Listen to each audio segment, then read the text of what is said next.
Bueno, con esta clase cerramos este mes con Eduardo con el tema de San Pablo, pagano, judío, pagano, todo esto que nos estuvo explicando durante estos tres encuentros. Y ahora, bueno, hoy cerraríamos, así que Eduardo, entonces tu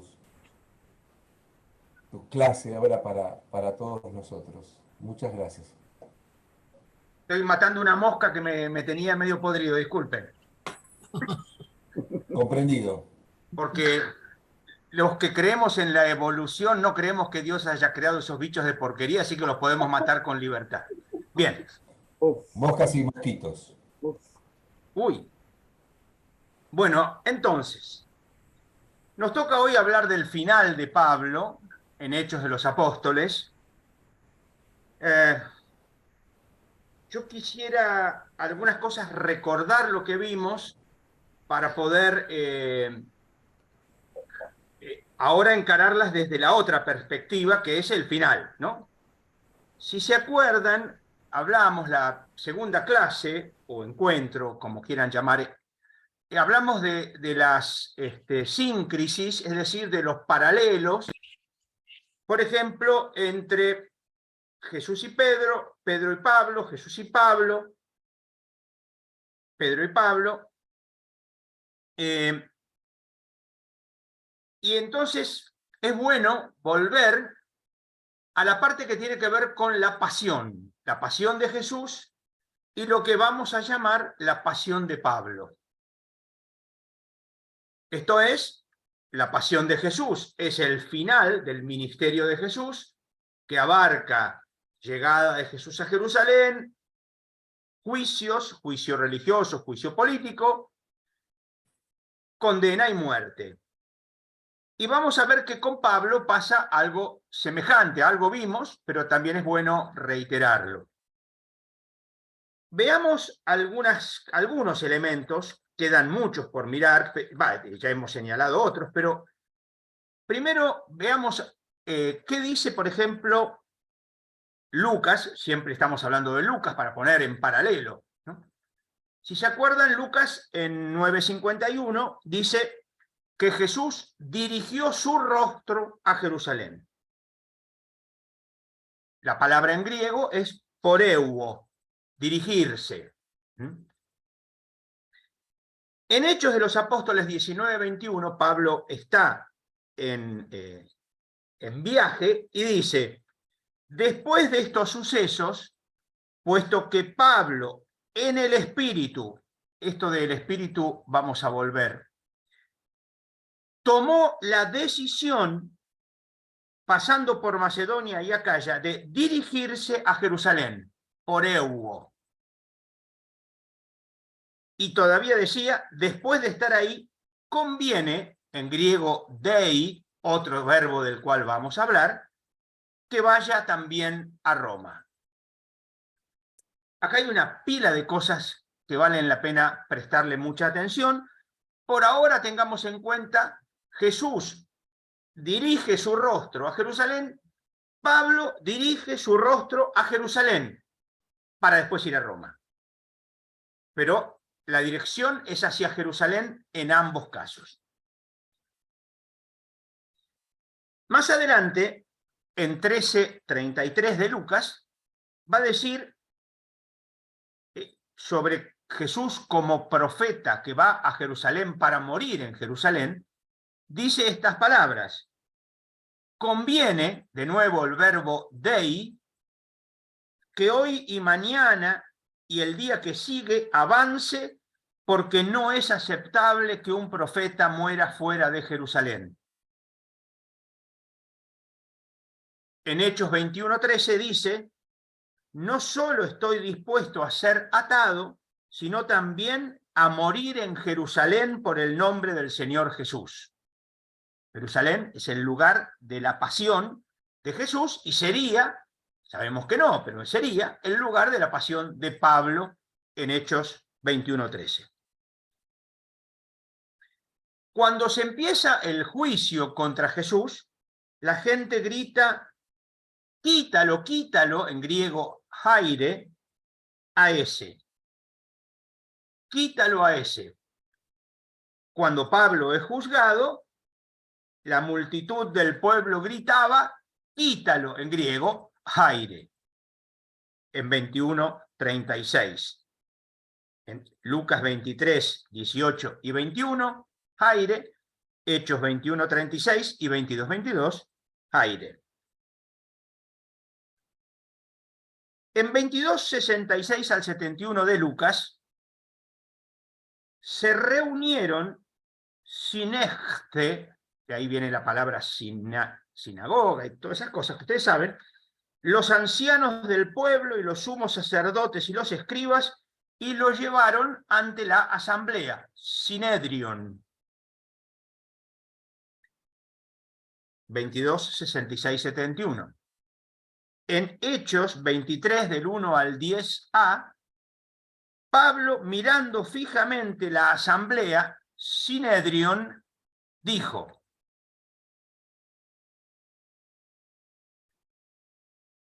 en Lucas 20:20 y 21:12, buscaban poder entregarlo al poder y la autoridad del gobernador, en griego, hegemón, que acá viene hegemonía. En Hechos 23:24, 23:26 y 24:1 dice: después de 5 días, bajó el sumo sacerdote Ananías con algunos ancianos y un tal Tértulo, abogado, quienes presentaron ante el gobernador hegemón sus cargos contra Pablo. No sé si les van pareciendo parecidas algunas cosas, ¿no? Sigamos un poquito más. Dice en en Lucas, Pilato, 23:15, he aquí que no hizo nada que merezca la muerte. Axios thanatos. ¿Qué dice el procurador sobre Pablo? Encuentro que lo acusaban sobre cuestiones de su ley, pero nada por lo que mereciera muerte. Axios thanatos. Hechos 23:29.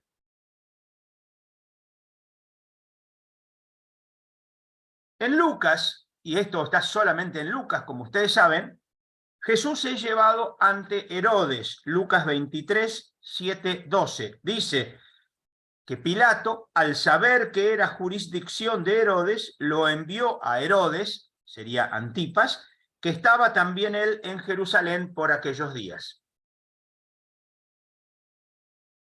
En Hechos 25:13, Pablo, que está ante el hegemón, pasaron unos días y el rey Agripa, Herodes, y Berenice llegaron a Cesarea y fueron a visitar a Festo. Hechos 25:13. Para redondear y terminar, Lucas 23, 14, 15, dice que Pilato dice: no hallé nada en este hombre según las acusaciones contra él, ni tampoco Herodes, porque lo ha reenviado. En 26:31 de Hechos, el procurador dice: este hombre no ha hecho nada que merezca muerte o prisión. Como ustedes ven, y esto es lo que me parece importante, es que hacia el final del Evangelio de Lucas va a ir dando una serie de elementos sobre la pasión de Jesús, y esos mismos elementos se repiten en Hechos de los Apóstoles, mostrando la pasión de Pablo.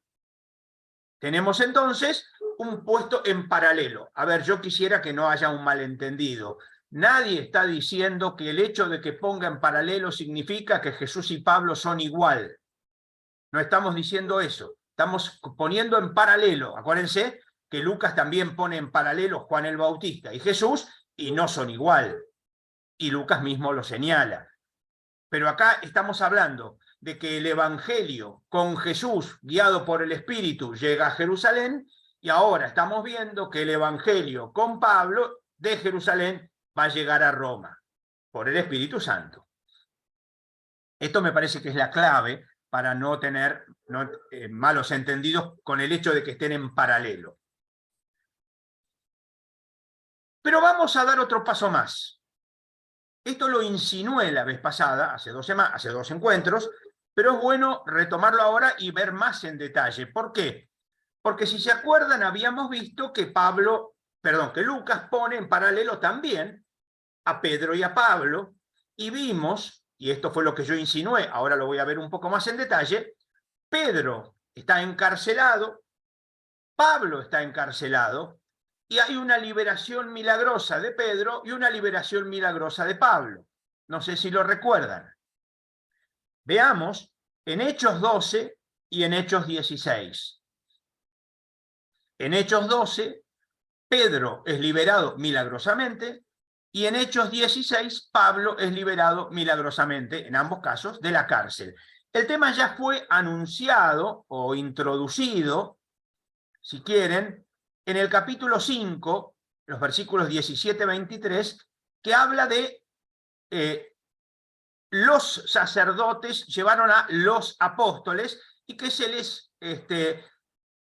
les abrieron las puertas de la prisión, etc. Hay como una introducción global de los apóstoles. Pero, como les digo, el texto tiene que ver con, sobre todo, Pedro en capítulo 12, Pablo capítulo 16. Miren esto. ¿Qué dice sobre Pedro? Que la autoridad, en este caso Herodes, es el que encarcela a Pedro. Vean en el versículo 2, versículo 6, que Herodes iba a presentar a Pedro esa misma noche, y termina en el versículo 19, que cuando ve Herodes que lo va a buscar a Pedro y Pedro ya no está, manda ejecutar a los guardias porque se les escapó el preso.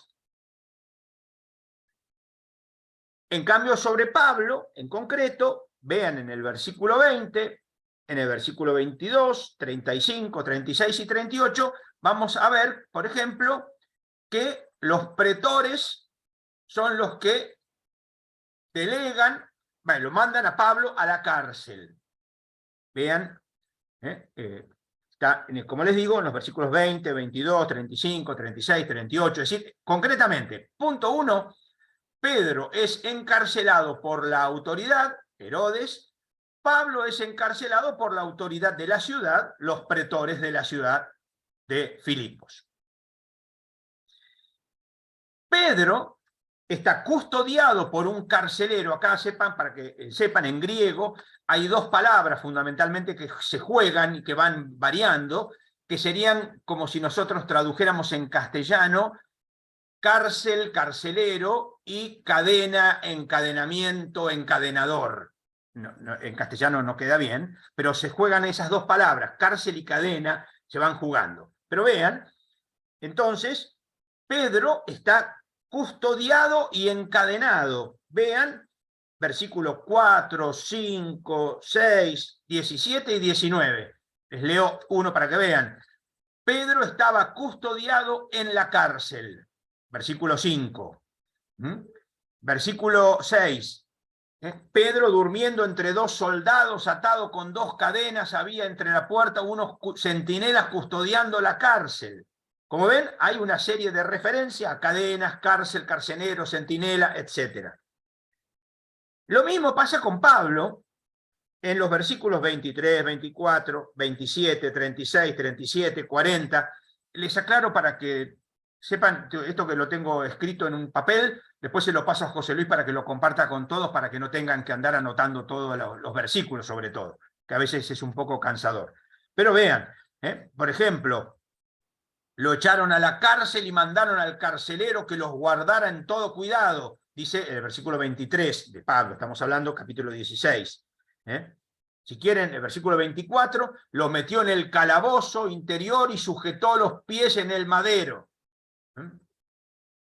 Como ven, hay una serie de referencias en los dos casos a que el personaje, Pedro, Pablo, está custodiado y encarcelado, encadenado. En los dos casos nos encontramos con que hay un clima de oración por o frente a la situación de cárcel. Por ejemplo, dice en versículo 12, que se hallaban reunidos en oración por Pedro en casa de María, que es la mamá de Marcos.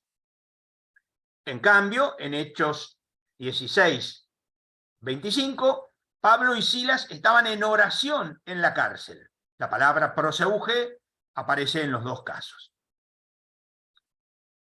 En los dos casos hay una intervención divina. La intervención divina es, en Hechos 12, se presentó el ángel del Señor, la celda se llenó de luz, el ángel le dijo a Pedro, levantate, el ángel le dice, ceñite y salí, Pedro no se daba cuenta que era verdad lo que le decía el ángel, y el ángel lo dejó. En los versículos 7 al 10 vamos a encontrar una intervención divina ante la prisión de Pedro, una intervención divina por manos de un ángel. En Hechos 16, con el caso de Pablo, dice en el versículo 26, se produjo un terremoto tan fuerte que los mismos cimientos de la cárcel se conmovieron. Ustedes saben que el terremoto, el seísmo, de donde viene la palabra sismo, suele tener que ver con algo ligado a la apocalíptica, como los ángeles, como intervención de Dios. Acuérdense, en el Evangelio de Mateo, que es muy característico esto, hay un terremoto cuando muere Jesús, hay un terremoto cuando Jesús resucita. Está claro que tiene que ver en los dos casos con una intervención divina, que es lo que importa. Entonces tenemos que en el caso de Pedro hay una intervención divina por un ángel, en el caso de Pablo hay una intervención divina por un terremoto. En el caso de Pedro, ¿qué es lo que ocurre? Se le caen las cadenas de las manos. Versículo 7. Se le caen las cadenas de las manos. ¿Qué pasa con el caso de Pablo? Se le soltaron las cadenas de todos. De todos sería Pablo y Silas, ¿no? Después se va a decir, versículo 10 de capítulo 12, dice, se abrieron las puertas. Las puertas se abren. Dice así, pasaron la primera y la segunda guardia, llegaron a la puerta de hierro que daba a la ciudad y la puerta se abrió por sí misma. Que dice en Hechos 16, en el caso de Pablo, en el versículo 26, es al momento quedaron abiertas todas las puertas. Y entonces, ¿qué hace Pedro? Pedro se marcha a la casa de María. Versículo 12.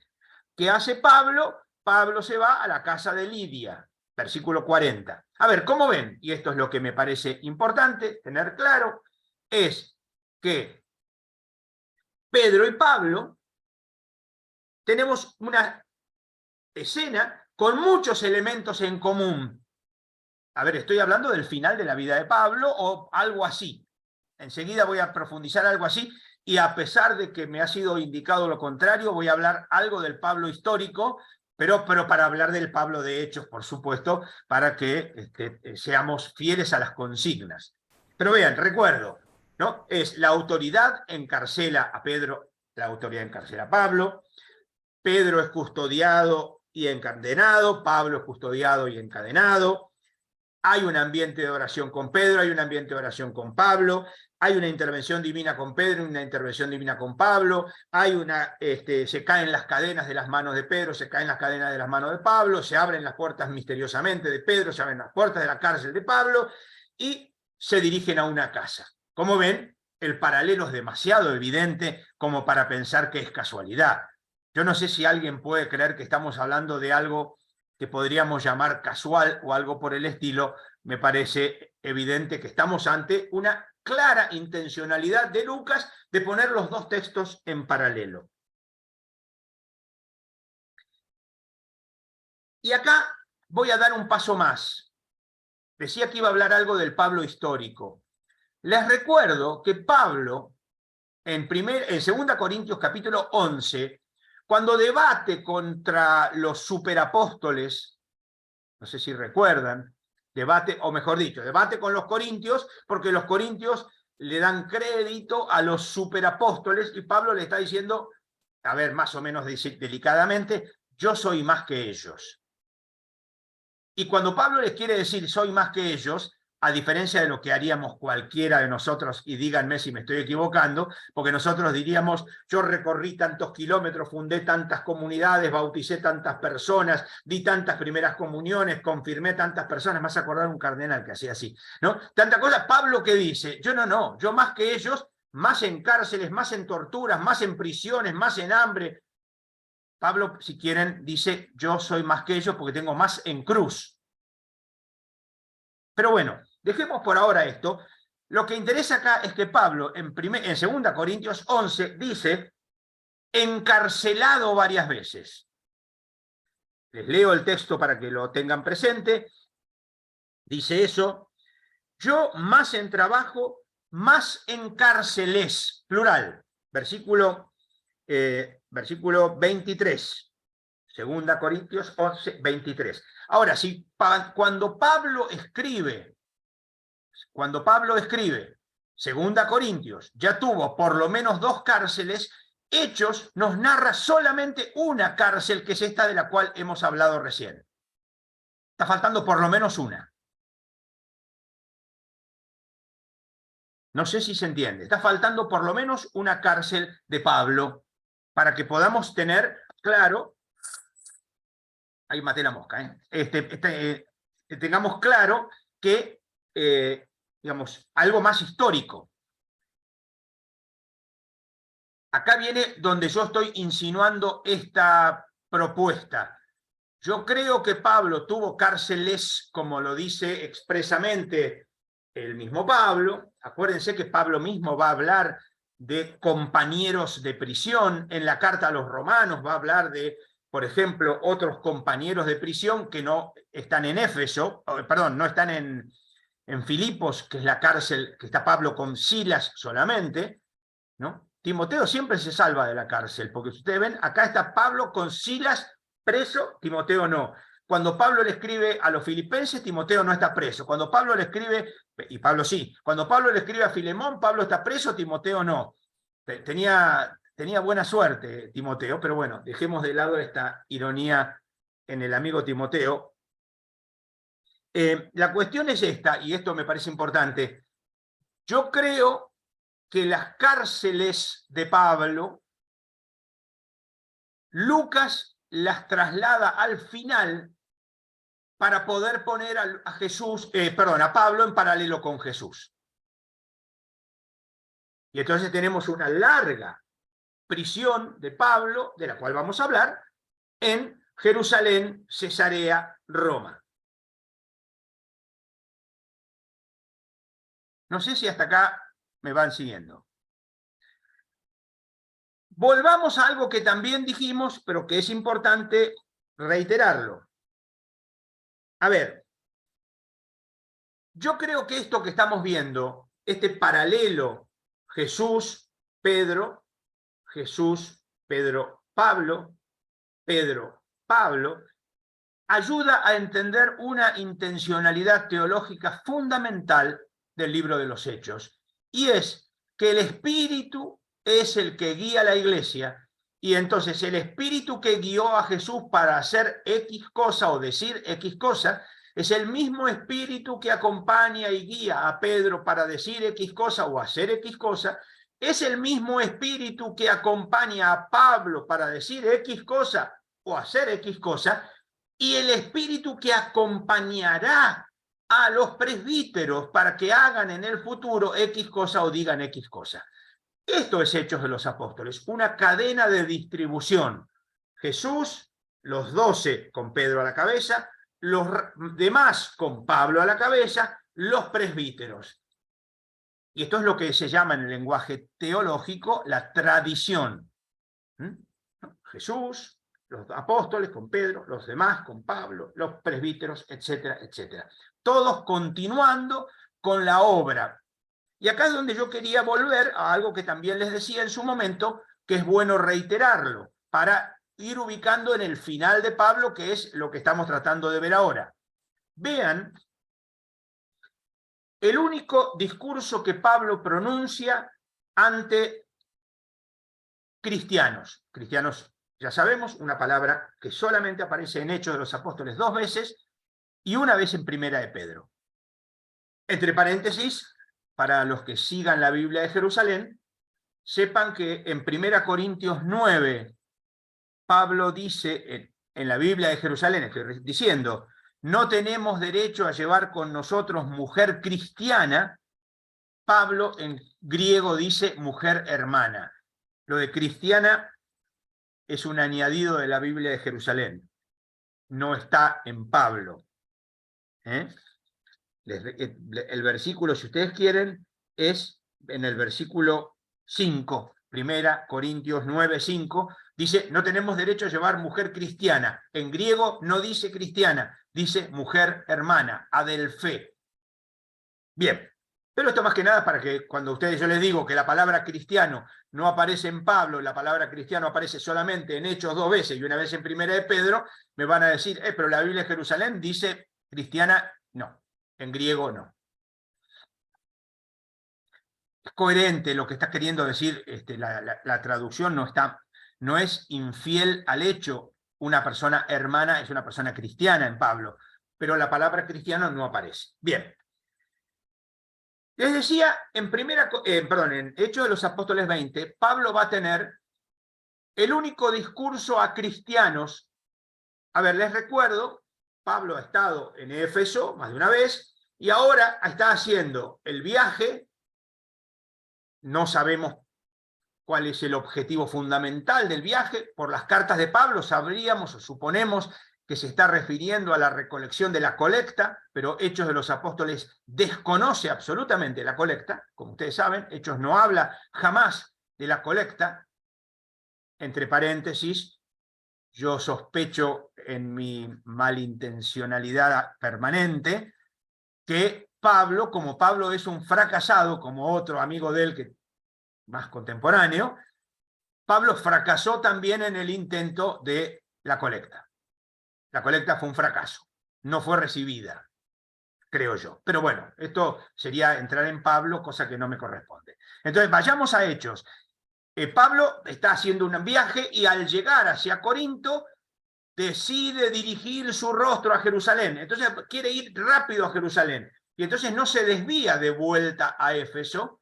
Y entonces los presbíteros de Éfeso, sabemos que no había presbíteros en tiempos de Pablo, pero sí en tiempos de Hechos, se van a encontrar con Pablo en Mileto, donde Pablo les da un discurso de despedida. Hasta acá me siguen. Es decir, Pablo sigue rumbo hacia Jerusalén, hace escala en Mileto, y entonces al hacer escala en Mileto, Pablo se despide de los presbíteros que han ido de Éfeso a Mileto para verlo a Pablo, y se ponen a llorar, todas esas cosas bien típicamente de Idishemame y todas esas cosas, ¿no? Con el apóstol que se va. Pero el discurso es el importante, y miren esto. Dice Hechos, desde Mileto envió a llamar a los presbíteros de la iglesia de Éfeso y les dijo, y ahí empieza el discurso en el versículo 18b. Y miren, en 18b lo primero que va a decir es, ustedes saben, y lo que ustedes saben es cosa que Pablo hizo en el pasado. Ustedes saben, por ejemplo, va a decir, cómo me comporté, pretéritos, con ustedes desde el día que entré en Asia sirviendo al Señor con humildad y lágrimas, y las pruebas que me vinieron con la acechanza de los judíos, cómo no omití por miedo nada de lo que podía serles de utilidad, les predicaba y enseñaba en público y en las casas, dando testimonio tanto a judíos como a griegos para que se convirtieran a Dios y creyeran en nuestro Señor Jesús. Como ven, Pablo les dice, ustedes saben, y lo que ustedes saben tiene que ver con el pasado de Pablo en Éfeso. Pero ahora, vean, dice, miren que ahora, y ahora empieza a hablar en presente, con el ahora, en griego nin. Ahora, y dice, yo encadenado en el espíritu ya está apareciendo demasiado como para que lo dejemos de lado, así que no lo dejaremos de lado, sería inconveniente dejar de lado el espíritu en la Santa Madre Iglesia. Entonces, ahora, encadenado en el espíritu, me dirijo a Jerusalén sin saber lo que me sucederá.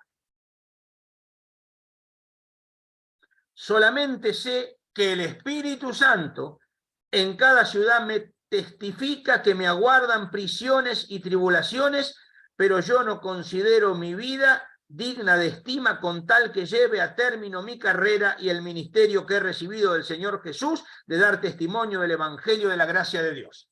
Como ven, ahora testimonio, preso, cárcel, espíritu.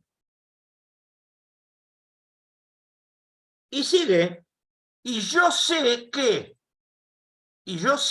algo que va a pasar, futuro, acuérdense, pasado, presente, ahora va el futuro. Yo sé que no volverán a ver mi rostro ninguno de ustedes entre quienes pasé predicando el reino, ojo acá, por eso les testifico en el día de hoy que yo estoy limpio de la sangre de todos, porque no omití por miedo el anunciarles todo el designio de Dios. Como ven, futuro, no volverán a ver mi rostro. Yo estoy limpio porque yo fui fiel al proyecto de Dios. Dejo de lado por un minuto el versículo 28 y volvamos al 29 y 31. De nuevo, yo sé que, de nuevo futuro. Entonces, les recuerdo, ustedes saben, pasado, ahora, presente, yo sé que, futuro. Y ahora vuelve, yo sé que, futuro. Miren, después de mi partida se introducirán entre ustedes lobos crueles que no perdonarán al rebaño, y también de que entre ustedes mismos se levantarán hombres que hablarán cosas perversas para arrastrar a los discípulos detrás de ellos. Por lo tanto, vigílense y acuérdense que durante 3 años no he dejado de amonestarles día y noche con lágrimas a cada uno de ustedes. Por lo tanto, esto va a pasar. Recuerden, lo mismo que dijo en el anterior, ¿eh? Yo sé que va a pasar esto, recuerden. Ahora, de nuevo vamos al presente, versículo 32. Yo les encomiendo a Dios y a la palabra de su gracia que tiene poder para construir el edificio y darles la herencia con todos los santificados.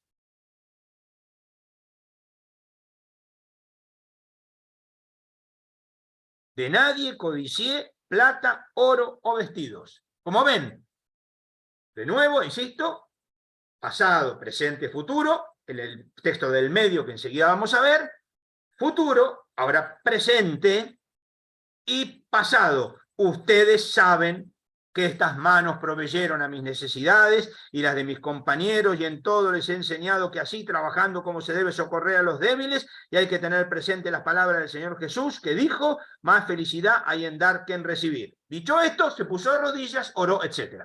No me interesa lo que viene después por ahora. Pero vean, entonces, el discurso de Pablo tiene ustedes saben, y termina con ustedes saben. Pasado. Después de ustedes saben viene un ahora presente,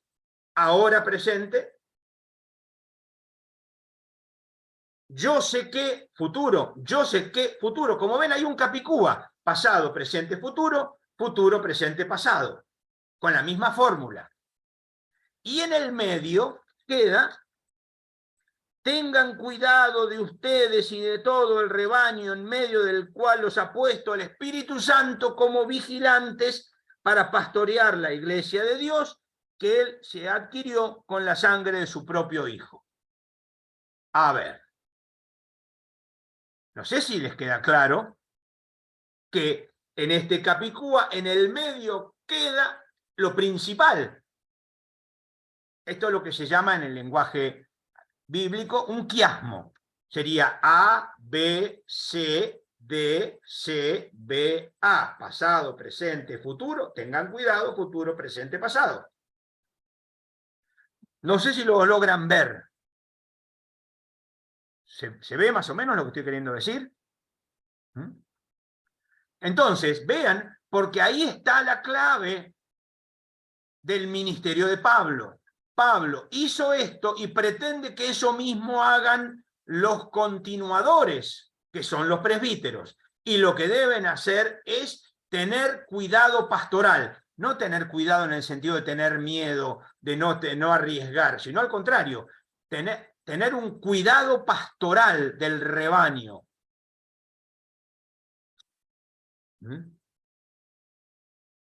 Es más, aparecen palabras muy típicas de los últimos tiempos del Nuevo Testamento, como por ejemplo, los puso como vigilantes, es decir, episcopos. Ustedes saben que los obispos son vigilantes, ¿no? Como saben.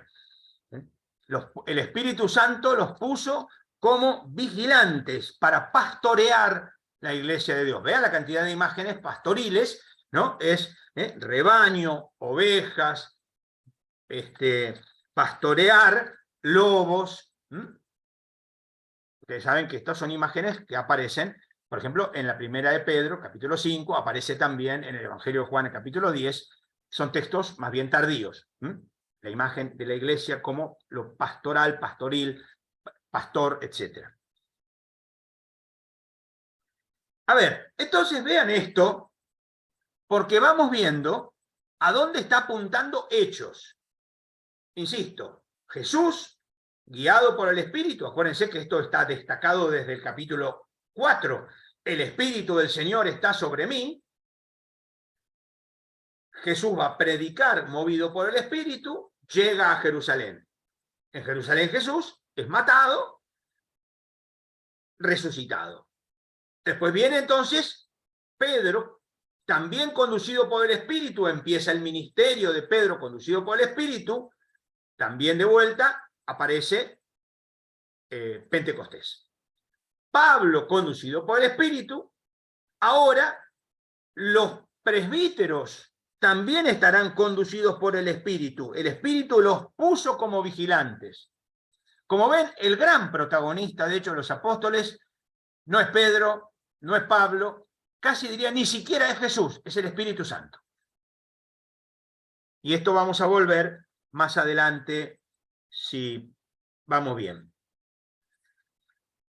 Entonces, vemos que Pablo ahora se dirige a Jerusalén, pero se dirige a Jerusalén, y ya lo sabemos, como Jesús, para que termine físicamente su ministerio. Jesús llega a Jerusalén, donde va a ser matado. Pablo llega a Jerusalén, donde va a ser encarcelado y ya nunca más va a ser liberado, según Hechos, que no nos interesa el Pablo histórico en este caso.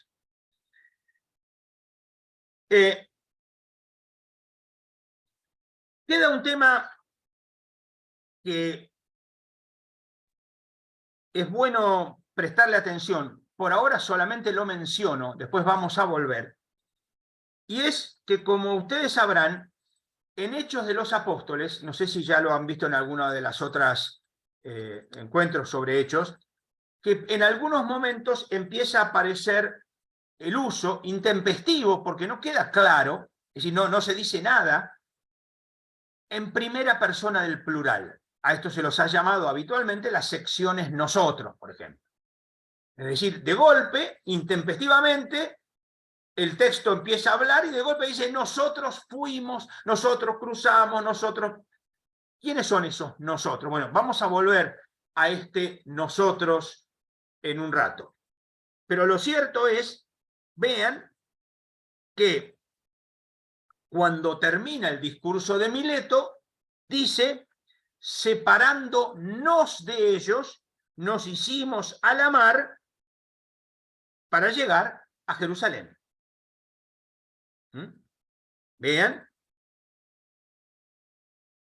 nos quedamos con los discípulos 7 días, movidos por el Espíritu, anoten, movidos por el Espíritu, le decían a Pablo que no subiera a Jerusalén. Parece que el Espíritu no quiere que Pablo vaya a Jerusalén. Anoten esto.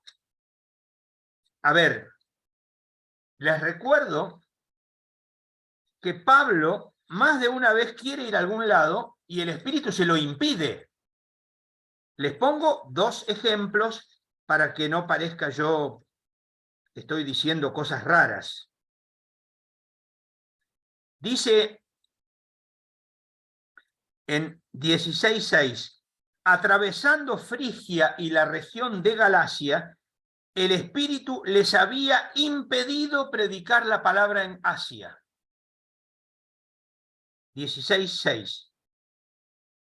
Y sigue en el versículo 7, estando cerca de Misia, intentaron dirigirse a Bitinia, pero no se los consintió el Espíritu de Jesús. Por eso llegaron por Misia, bajaron a Troada y siguieron a Filipos. Curiosamente, cuando empiezan a ir a Filipos, empieza a aparecer el nosotros. Anoten esto, porque acá hay que prestarle atención. No sé si me van siguiendo, o estoy yendo muy rápido, o estoy siendo... Por favor, aúllen, griten, rechinar de dientes, reclamen, proclamen, lloren, o sigo. Sí, Ustedes sabrán. Se entiende. Bueno, sí, bien. Perfecto. No, porque no tengo ganas de pensar yo que yo me entiendo, lo cual es bastante razonable, y que no me entiendan los demás. Perdón, pero me hace acordar, para meter un pequeño bocadillo irónico, yo estoy muy fascinado con una mística judía, Etty Hillesum, y Etty Hillesum cuenta en un diario, y dice algo, ¿no? Y en un momento dice, uy, esto lo estoy diciendo, es demasiado complicado, pero yo me entiendo. Dice ella, pero yo me entiendo, lo cual es razonable, lo está escribiendo ella, ¿no? Pero bueno, a ver, volvamos. Pablo llega entonces hacia Jerusalén, pero en espíritu le dicen que no vaya a Jerusalén. Y dice, cuando completamos esos días, salimos, nos pusimos en camino, todos nos acompañaron con sus mujeres y hijos hasta las afueras de la ciudad, estoy leyendo 21:5, en la playa nos pusimos de rodillas y oramos, nos despedimos unos de otros, subimos a la nave y ellos se volvieron a sus casas. Fuimos de Tiro a Tolemaida, subimos a los hermanos, nos quedamos un día con ellos, al día siguiente llegamos a Cesarea y entramos en casa de Felipe, el evangelista, que era uno de los 7, y nos hospedamos en su casa. Ya van a ver por qué me estoy deteniendo en esto. Felipe tenía 4 hijas vírgenes que profetizaban. De paso les cuento que es la única vez en toda la Biblia donde la palabra virgen parece no estar aludiendo a un problema de edad, sino a otro tema. Al decir problema de edad me refiero a que es niña o jovencita, muy jovencita. En este caso parecería que no, está hablando de 4 hijas vírgenes. Permanecimos allí bastantes días y bajó entre tanto de Judea un profeta llamado Ágabo. Se acercó a nosotros, tomó el cinturón de Pablo, se ató sus pies y manos y dijo, esto dice el Espíritu Santo. Así atarán los judíos en Jerusalén al hombre de quien es este cinturón y lo entregarán en manos de los gentiles. Al oír esto, nosotros y los de aquel lugar le rogamos que no subiera a Jerusalén.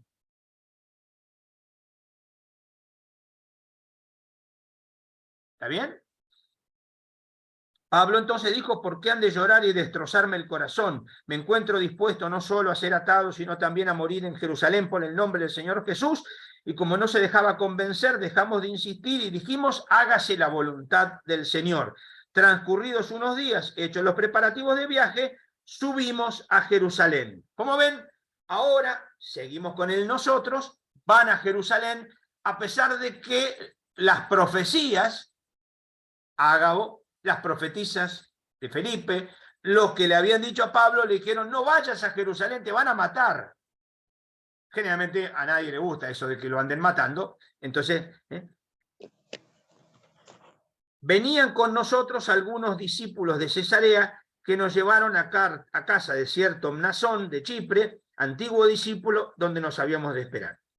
Llegados a Jerusalén, los hermanos nos recibieron con alegría.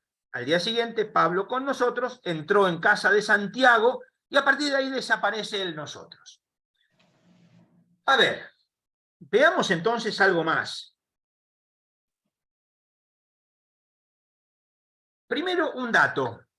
Ustedes saben, cualquiera que haya leído los evangelios, que en los evangelios el espacio que ocupan los relatos de la pasión son sumamente extensos. Es más, son tan extensos que ha habido alguno, quizás exagerando, que ha dicho que los relatos en realidad son relatos de la pasión con introducción larga. Como si todo lo que importa es la pasión. Y pasión, muerte, resurrección. Aunque la resurrección en Marcos no, pero bueno. Vean, porque acá en Hechos también es muy extenso todo el relato de la pasión de Pablo. Vean que estamos desde el capítulo 21 hasta el capítulo 28. Son 8 capítulos enteros dedicados a la pasión de Pablo. Probablemente, una vez más, estamos poniendo en paralelo Jesús y Pablo, en este caso por la extensión.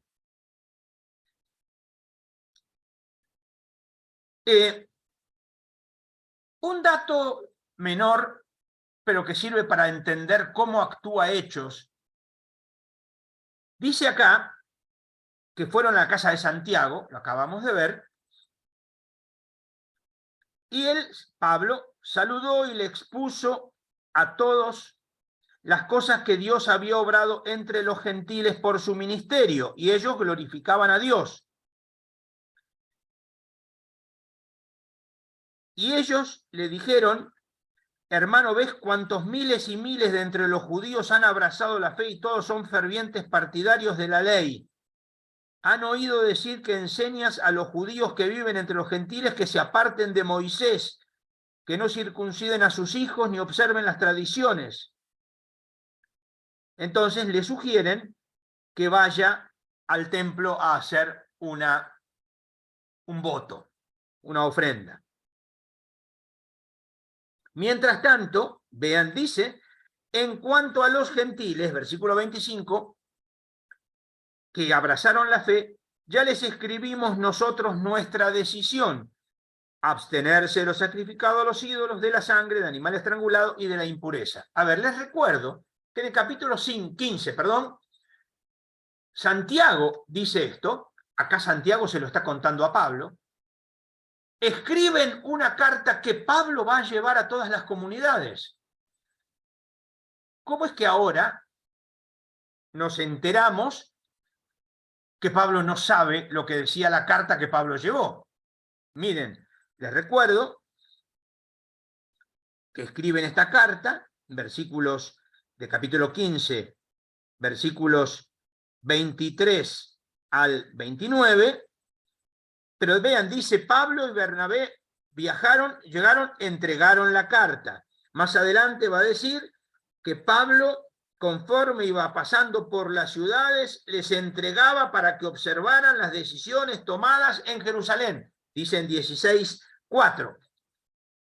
Acá todo indica que, como es típico de Hechos de los Apóstoles, juntó 2 hechos, la asamblea de Jerusalén, el discurso de Santiago, como si fuera un mismo hecho. Pablo estuvo en la asamblea de Jerusalén, pero Pablo no tuvo nada que ver con el discurso de Santiago. Por eso le tienen que informar, en el capítulo 21, le tienen que informar lo que decía la carta que según Hechos Pablo había llevado. ¿Qué es lo que me interesa en este caso concreto? Que Pablo va a ir al templo, acuérdense, Jesús va al templo, y Pablo va a ser arrestado.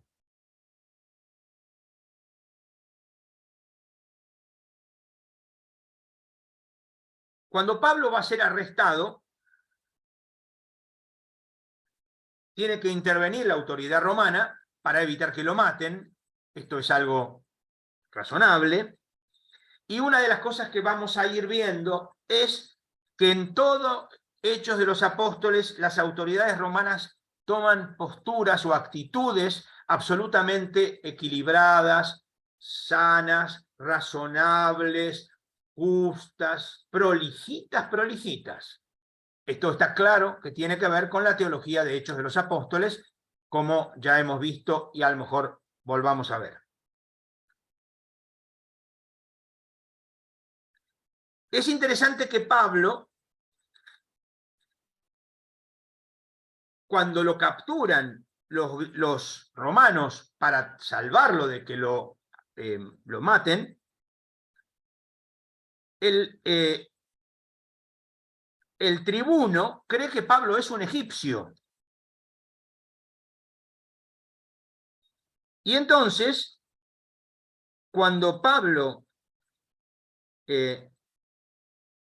vean que lo dice el texto en el versículo 38, estamos en el capítulo 21, ¿no? 21-38, el tribuno cree que Pablo es un egipcio, y Pablo le dice, ¿puedo decirte unas palabras? Pero ¿cómo? ¿Sabés griego? Le dice el tribuno, porque cree que Pablo es egipcio. Y cuando Pablo le pide hablar ante el pueblo, el texto dice que Pablo se dirigió al pueblo en lengua hebrea.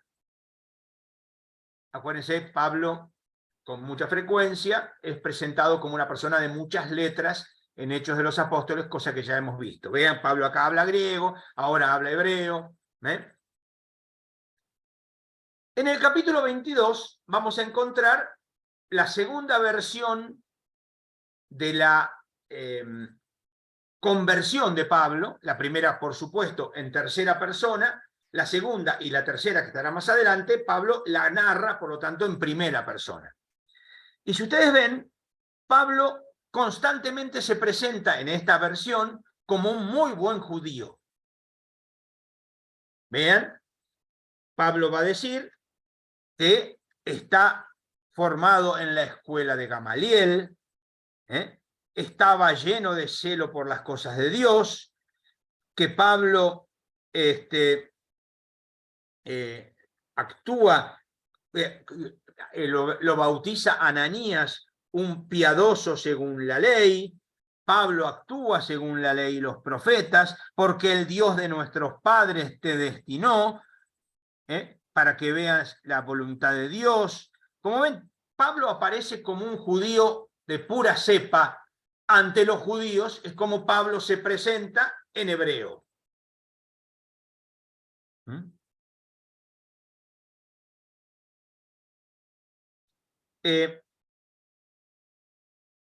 Entonces, Pablo, ¿qué va a pasar a partir de esto? Pablo, como amagan con matarlo, Pablo empieza a mostrar patente de ciudadano romano. Ya lo insinúa entonces en el versículo 25 y 26 y 27.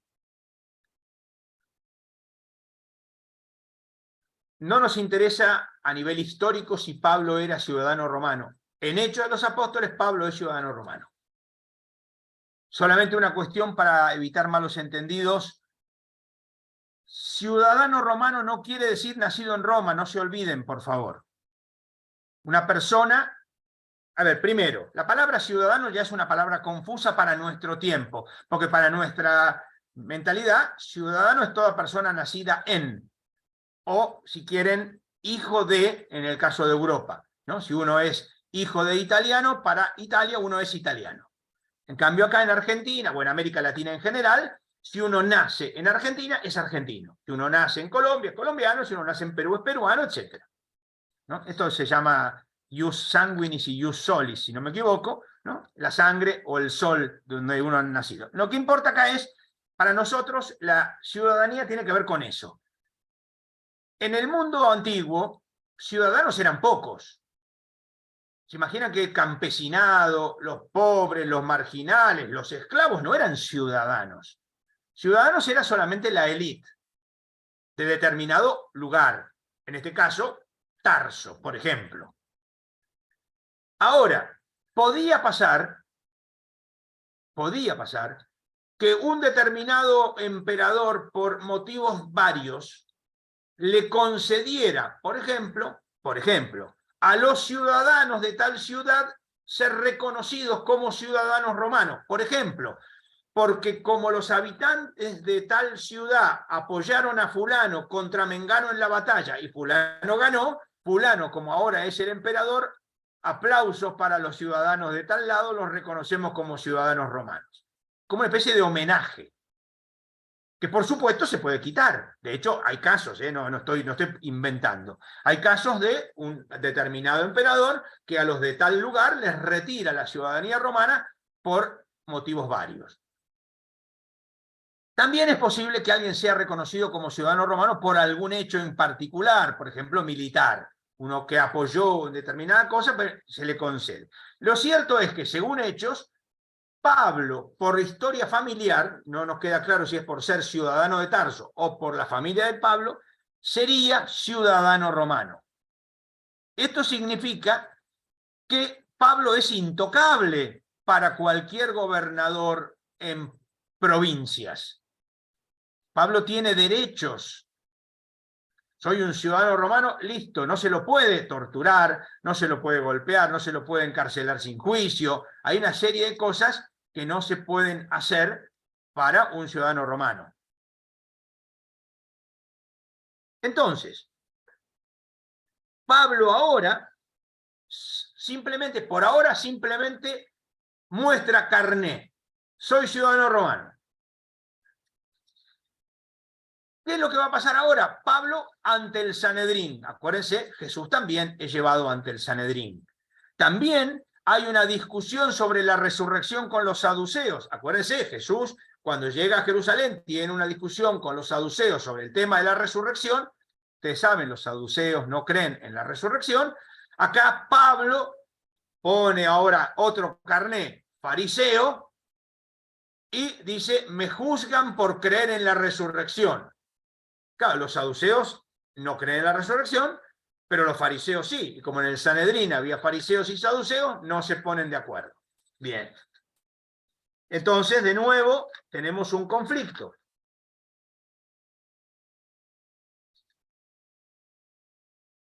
¿Qué pasa ahora, entonces?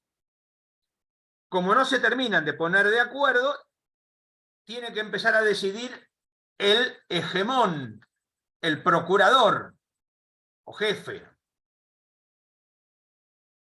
Pero, versículo 11, a Pablo se le presenta, Pablo está preso, Pablo no va a salir de la cárcel nunca, aparentemente. Se le presentó de noche el Señor y le dijo a Pablo, ánimo, como has dado testimonio de mí en Jerusalén, debes darlo también en Roma. Debes. De nuevo, el verbo dei. Y acá digo algo sobre el verbo dei. El verbo dei es el didomi, pero en imperativo. Deber. Es debido. Cuando aparece en esta fórmula el dei, noten porque siempre, o casi siempre, para conceder la posibilidad de que aparezca alguna vez que no, pero dei forma parte del proyecto de Dios que es lo que Dios quiere. Es deber. ¿Pero por qué es deber? Porque es lo que Dios quiere que. Acuérdense, Dei lo dice el padre del hijo que vuelve después de haberse dedicado a salsa y pitorreo, pepe, fiesta y prostitutas, que dice el padre, debía hacer fiesta. Debía hacer fiesta. Bueno, acá Pablo debe dar testimonio de Jesús en Roma, como ha dado testimonio de Jesús en Jerusalén.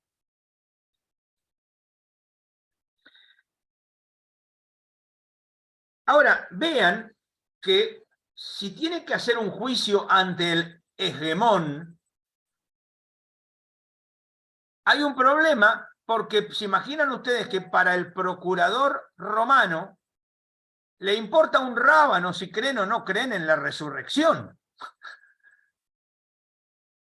Es decir, el planteo religioso no es un planteo judicializable para un gobernador romano. Por eso vean ustedes que la acusación no va a ser solamente religiosa, sino que perturba el orden. Acuérdense que para los romanos, la mantención de la pax romana, eso sí, es algo que el procurador debe cuidar. El procurador debe procurar la pax romana. Acá lo acusan a Jesús de perturbar el orden, de haber profanado el templo, cosa que es incomprobable porque no ocurrió, y de que es el jefe de una secta, la secta de los cristianos. Acuérdense que Hechos, con ironía, va a poner la secta de los saduceos, la secta de los fariseos, la secta de los cristianos, lo cual es un tema. Lo que va a decir Pablo es que esta secta es coherente con la ley, es coherente con Dios, con el proyecto de Dios, el Dios de los padres. Entonces, evidentemente, está trasladando el problema a que decida el hegemón, el procurador. Pablo va a decir acá algo, dice que vine a traer limosna, versículos 17 y 18, siempre ahora del capítulo 23. Esta parece ser una alusión a la colecta, lo cual no es verdad. Pablo nos llevó. La colecta no era para hacer una limosna a los judíos, sino que era una colecta para los pobres de la iglesia de Jerusalén. Pero es la única aparente referencia a la colecta. Ahora, el tema no avanza. ¿Por qué no se termina de decidir si Pablo no hizo nada, si Pablo no hay motivos para condenarlo, si Pablo no hay motivos para nada? ¿Por qué no avanza el tema? El tema es Félix. Félix, el hegemón, era famoso por ser corrupto. Es más, dice el texto expresamente que no lo liberó a Pablo porque esperaba que Pablo le diera plata, que Pablo le diera dinero. Era un buen muchacho. Esperaba dinero, porque en esa época había políticos corruptos, no sé, pero es en esa época, ¿no? Entonces, como en esa época había políticos corruptos, el Félix espera que Pablo le dé dinero, cosa que Pablo además no tiene. Y de hecho va a llegar el sucesor de Félix, que es ahora Porcio Festo. Y entonces ahora tiene que empezar todo de nuevo, y ahora Pablo le va a contar a Porcio Festo quién es, y vuelve a narrar la conversión de Pablo. Pero ahora Pablo es totalmente distinto al anterior. Ahora Pablo es, si se acuerdan, sanguinario, votaba la muerte, iba por todos lados a perseguir a los cristianos, etcétera, etcétera, etcétera. Ahora, ¿cuál es el problema? Ahora que Pablo tenía que ser liberado, pero Pablo, ¿qué hace? Apela al César. Claro. Es decir, Pablo, que podía haber sido liberado porque no había motivos para condenarlo, ahora va a ir a Roma, tal cual es la voluntad de Dios, porque tiene que dar testimonio en Roma, y Pablo va a ir a Roma porque apeló al César, si no lo hubieran liberado.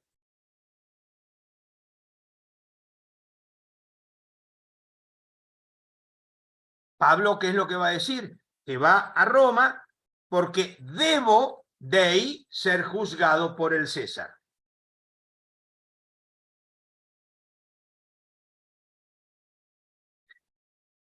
Y entonces, ahora va a empezar el viaje a Roma. En el viaje a Roma vuelve a aparecer el nosotros, que había desaparecido cuando Pablo va a entrar en el templo. En este largo viaje nos vamos a encontrar con algo que es bastante frecuente en los relatos de viajes marítimos, que es, por ejemplo, un naufragio. Por supuesto, en este caso, en el viaje, en el naufragio, entre paréntesis, noten que en las secciones nosotros son todas de viaje marítimo y con mucho detalle. Pasamos por tal lado, dejamos de lado tal lado, a la izquierda quedó tal lado, acá estaba delante tal otro. Es decir, como que la persona que escribe, entre comillas estoy diciendo, conoce muy bien el itinerario. Por eso algunos han pensado que el nosotros es fragmento de un diario de viaje de un compañero de Pablo.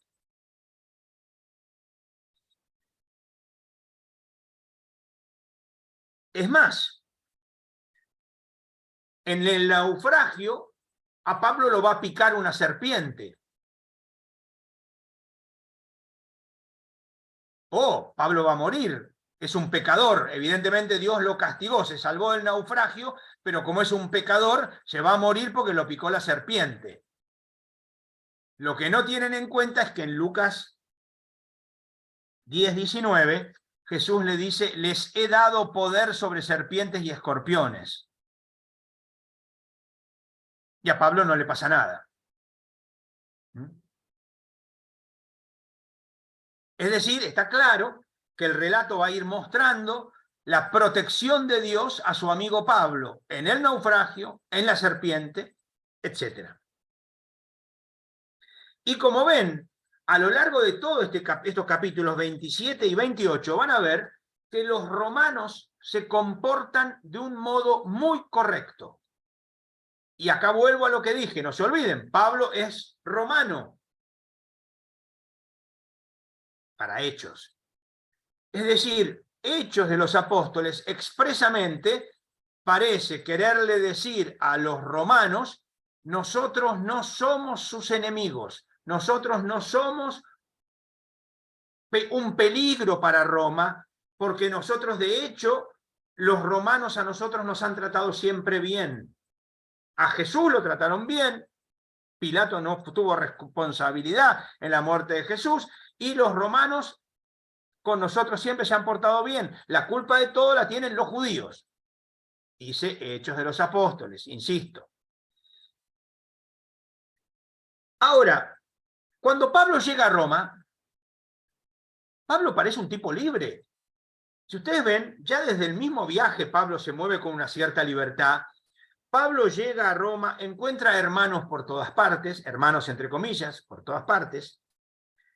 Pablo va a una casa donde parece tener una prisión domiciliaria, pero donde la gente va y viene tranquilamente sin ningún tipo de problema. De hecho, vuelve a aparecer un término que en el Evangelio de Lucas es clave y en Hechos aparece poco, pero aparece en momentos clave, el tema del reino de Dios. Acuérdense, en 1:3 Jesús termina hablándoles del reino de Dios y ahora Pablo habla del reino de Dios. Acuérdense que en el texto clave que yo les citaba de Éxodo 20, Hechos 20, ¿no? Pablo cuando cuenta, ustedes saben que les predicaba el reino. ¿Se acuerdan?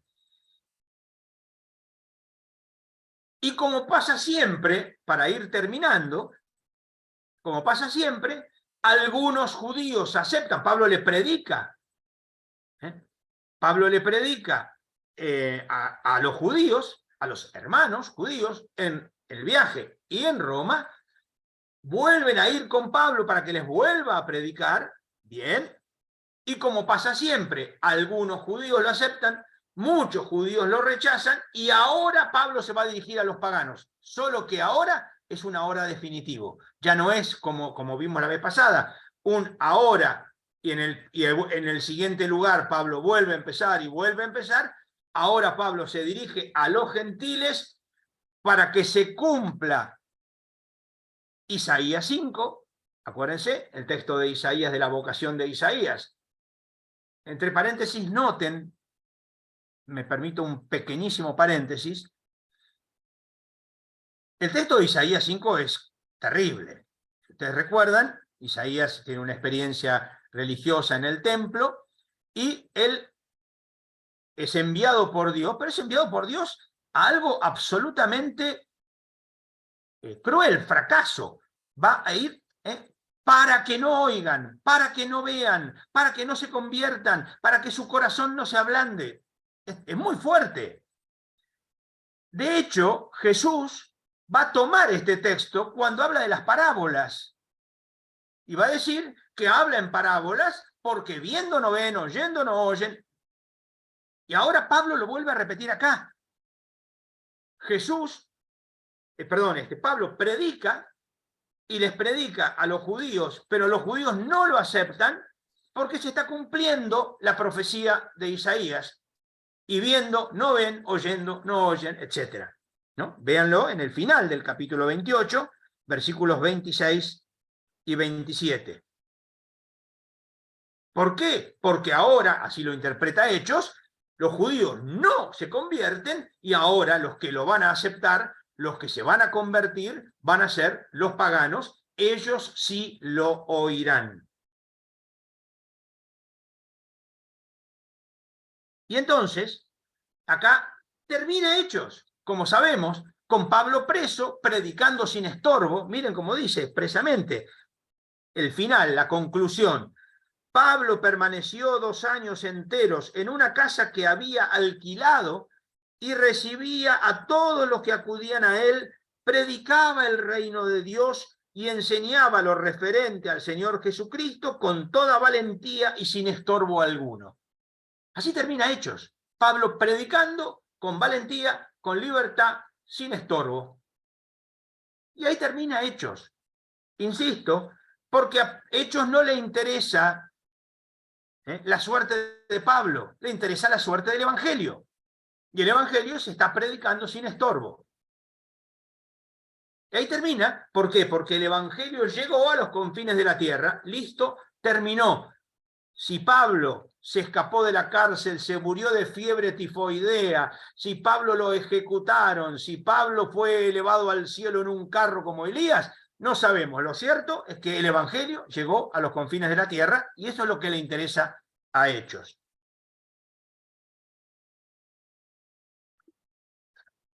Termino. Les decía que hay que ver un poco la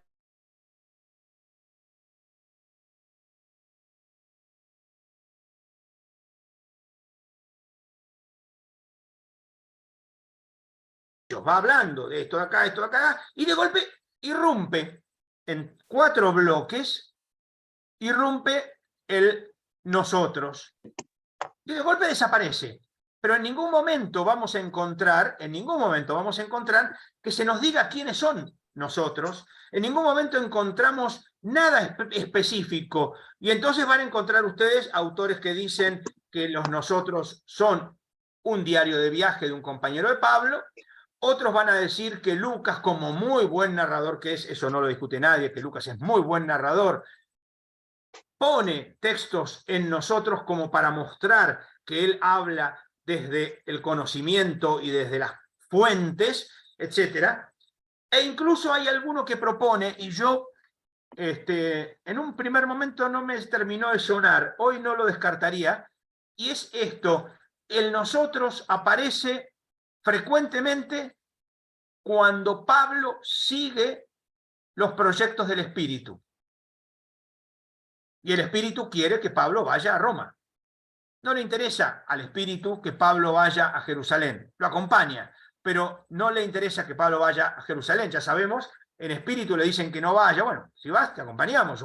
Pero lo que el Espíritu quiere es que Pablo, así como dio testimonio en Jerusalén, dé testimonio en Roma. Y entonces, el nosotros es una iglesia que va acompañando, movida por el Espíritu, a Pablo para que dé testimonio en Jerusalén y sobre todo que dé testimonio en Roma. Y ahí termina Hechos de los Apóstoles.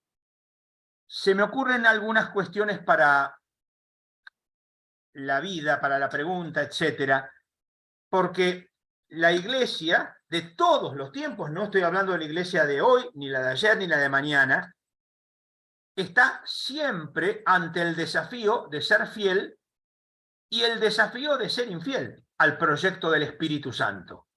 A ver, les recuerdo, yo creo que estaremos todos de acuerdo, pero si la iglesia fuera una simple organización social, una entidad de bien público, una ONG, un club de barrio,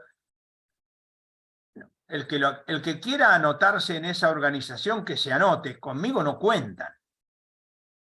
Ahora, si estamos hablando de una comunidad, de una asamblea, eso quiere decir eclesía, de un pueblo, en el cual el Espíritu Santo está presente, acompaña, guía, orienta, ya es otra cosa.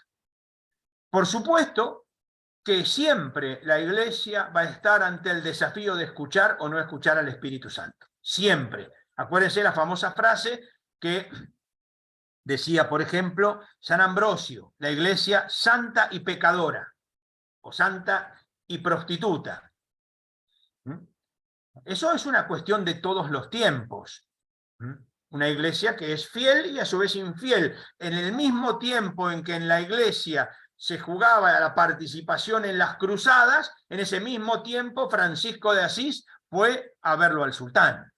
Y entonces uno puede decir, ¿con qué iglesia me quedo? ¿Con la iglesia de Francisco de Asís o con la iglesia de las cruzadas? Que también fueron alentadas por santos, por supuesto, ¿no? Entonces, ahí está el gran desafío, que es la escucha del espíritu. Eso se llama discernimiento en un lenguaje habitual.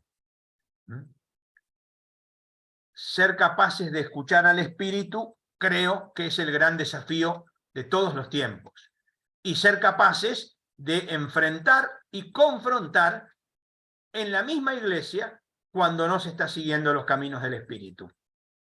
Ahí está, de nuevo, otro desafío. Siendo la hora, veo que el señor rector ha desaparecido. No sé si soy digno de... si se escapó para no darme más pelota, si huyó cobardemente, si está escuchando misteriosamente o algo por el estilo, o si le surgió alguna cuestión imprescindible o impostergable.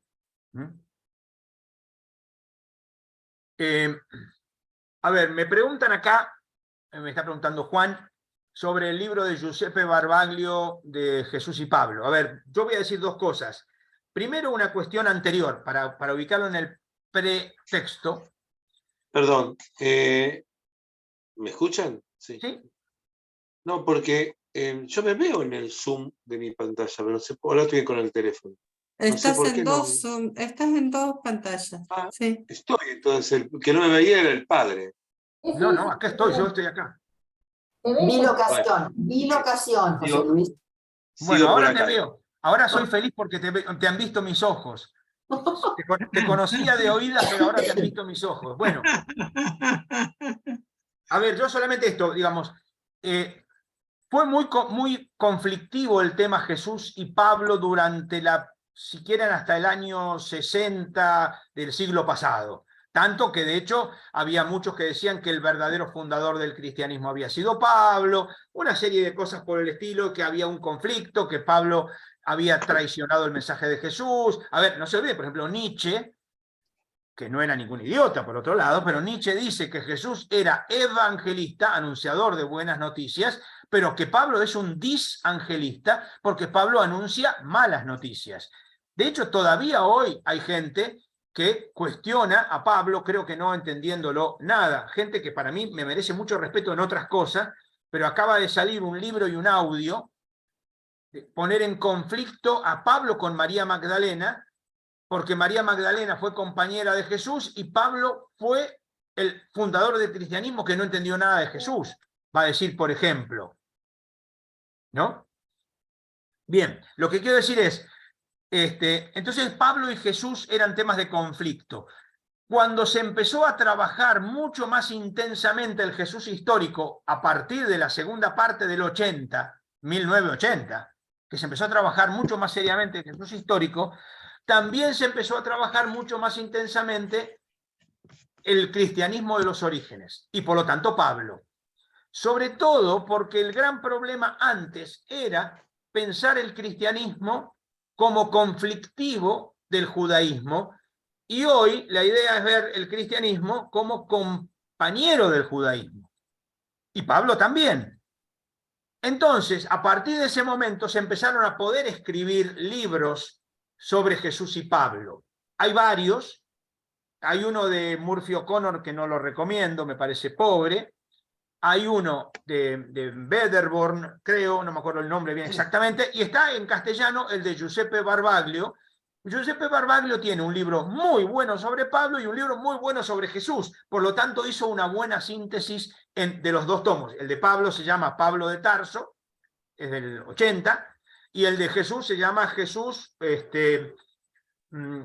historia de un judío de Palestina, judío palestinense, algo así. Muy bueno los dos. Bueno, Giuseppe Barbaglio, para mi gusto, es de los autores que mejor entiende a Pablo. En Italia, Barbaglio y Penna, para mí, son los mejores, ¿no? Pero es una opinión personal, pueden tener otra, pero me parece que son lejos los mejores.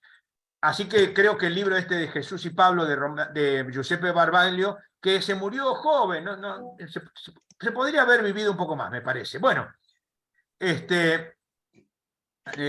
a mí el libro este de Barbaglio, Jesús y Pablo, me parece muy bueno. Gracias. No, de nada. Bueno, le vamos a criticar al señor Barbaglio, que se fue antes que tratar de salir. ¿Alguien habló? Está hablando José Luis, pero José Luis muy bajo. no se entiende bien. Yo les dije que estaba mal el micrófono de José Luis, ustedes no me Sí. creyeron. Ustedes, ahora van a tener que decir que yo era un profeta.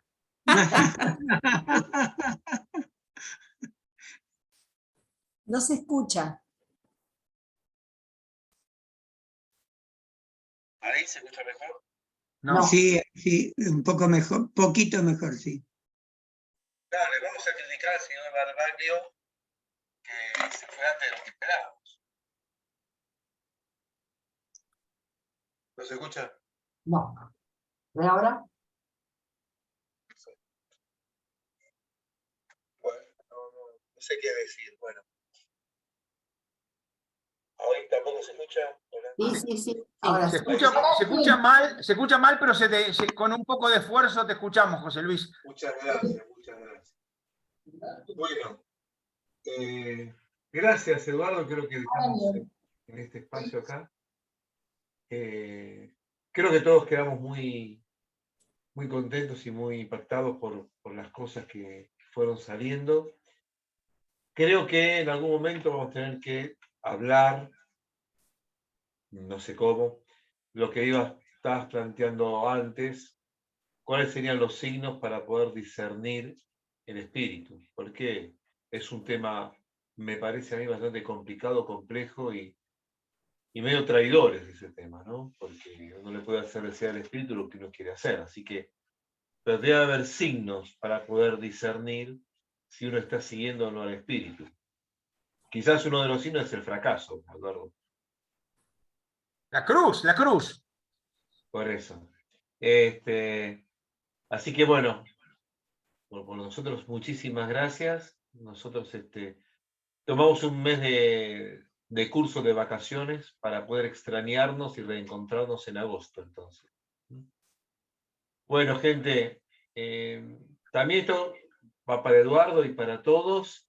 En 8 de julio, sábado a las 10 de la mañana, nos encontramos allí en Avenida Directorio 440, a las 10, para tener un encuentro fraterno, de oración, de reencontrarnos, de mirarnos, de estar cerca, hacer una celebración y compartir también un almuerzo a la canasta con lo que traigan ustedes. Así que queda ya esta invitación, insistiéndola, para que podamos encontrarnos.